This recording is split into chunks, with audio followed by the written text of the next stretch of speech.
Over 6,000 Kenyans gathered at 𝐂𝐚𝐬𝐭𝐥𝐞𝐢𝑠𝐡 Sports Complex in Nairobi for a run aimed at raising awareness about postpartum hemorrhage, one of the leading causes of maternal deaths. The event marked the climax of a global campaign and called for urgent action to safeguard mothers and newborns during childbirth. Health Director General Patrick Amoth described maternal mortality as a preventable crisis driven by systematic failures. He stressed the need for stronger health financing and revealed that the government is drafting policies to support mothers who cannot afford maternity care, including those without identification. In terms of social health authority, we are talking about social health insurance, which means that you leave nobody behind and ensure that you pay according to your means.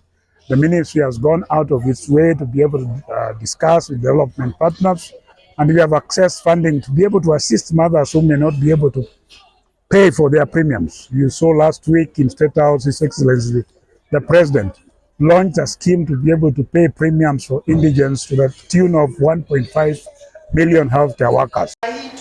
32 newly trained community-based counsellors from Africana College in Thika have volunteered to offer mental health support in response to rising cases of suicide, gender-based violence, and drug abuse. Led by �𝐺𝐻𝐻𝐻𝐻, the graduates of a 3-month course urged the government to provide financial support and establish counselling centres nationwide. Africana College Director Dr. Susan Gitau noted that the counsellors have already helped reduce mental health-related cases during their training, but warned that without funding, their impact would remain limited. If the county governments would establish, I am not talking about a hospital, I am not talking about a rehabilitation center, I am talking about a community counseling center.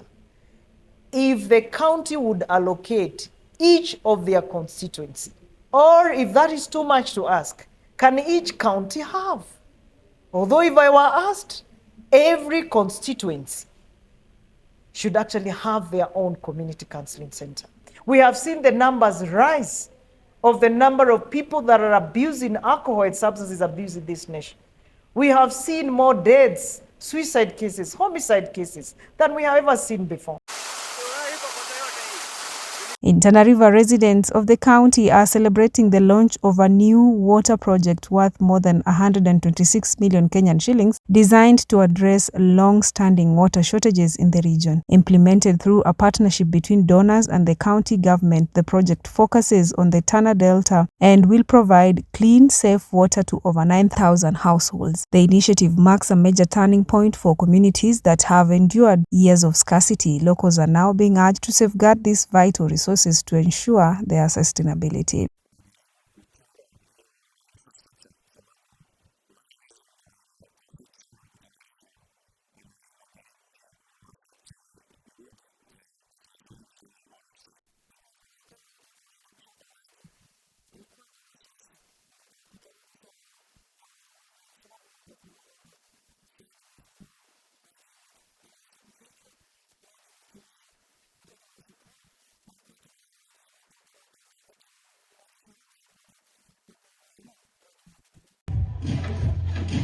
To sports, Kenya's under-20 women's team, the Rising Starlets, cruised to 4-0 win over Ethiopia at 𝐂𝐚𝐬𝐭𝐥𝐞𝐢𝑠𝐡 Sports Complex, boosting their campaign for the 2026 FIFA Under-20 Women's World Cup. Valeria Nekesa opened the scoring, Elizabeth Mideva netted a brace, and captain Fasila Adhiambo sealed the victory with a late goal, underscoring Kenya's rising strength on the continental stage. Still in sports, Kenya Police FC lost 2-0 to Mogadishu City Club in the second leg but advanced to the next round on away goals. Tension erupted at halftime with fans from both sides clashing as Kenya Police trailed 1-0. Additional security was deployed at Gate 2 to contain the unrest and maintain safety.